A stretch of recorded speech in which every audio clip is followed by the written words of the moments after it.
I've got 4 reasons why inherited IRAs are the bridge quarterback of personal finance. Hi, this is financial planner Sean Mullaney. Let's discuss.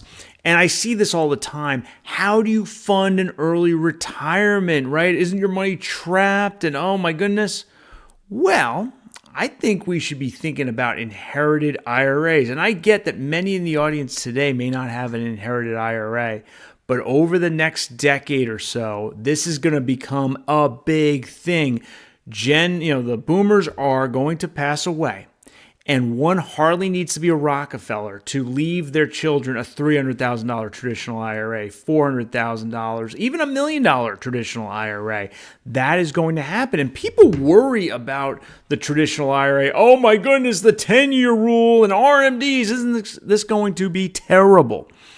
Well, I think about a concept that applies in the National Football League, the bridge quarterback.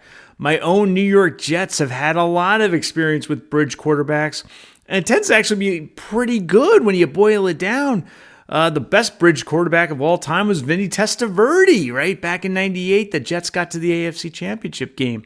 This year, they're going to have Justin Fields. I think it's going to be great, but let's see. Bridge quarterbacks have this sort of negative connotation, right? Oh, that's a bridge quarterback. People acknowledge, well, it's a veteran. They have some NFL experience. It's not going to be a disaster, but boy, there's all these problems, and it's not that exciting to have a quote-unquote bridge quarterback. But when it comes to early retirement, the inherited IRA might be a great bridge quarterback, and I've got 4 reasons for that. The first one is they are flexible. You can inherit a traditional IRA, and you take distributions whenever, however, whatever you want to do.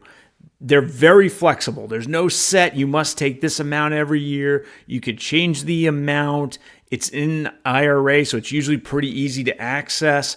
Flexibility, a great attribute of the bridge quarterback of early retirement, the inherited IRA. Second reason I really like the inherited IRAs, there's no penalty. You don't have to worry about the age. You could take that money at any time, fund an early retirement. You never have to even think about the 10% early withdrawal penalty. Death is always a valid exception to the 10% early withdrawal penalty, so that's very helpful. Third reason I like the inherited IRA as our bridge quarterback for early retirement is we get to pay the tax whenever, right? So that account is subject to the 10-year rule, and people freak out about that. But you know what? We got to drain that account anyway. We might as well use it for early retirement, and we might as well pay our income tax for the year out of that account. We owe the IRS, but we can pay them at any time. That's very flexible, and we can wait till later in the year. And then people say, well, wait a minute, the income tax payment itself is taxable. Yeah, but we're subject to the 10-year rule. We probably got to drain that thing anyway. Why not send it to Uncle Sam and avoid any underpayment penalties? Because when we have taxes come out of an inherited IRA, it's withholding. It's deemed to occur equally throughout the year. We're gold. So that's fantastic.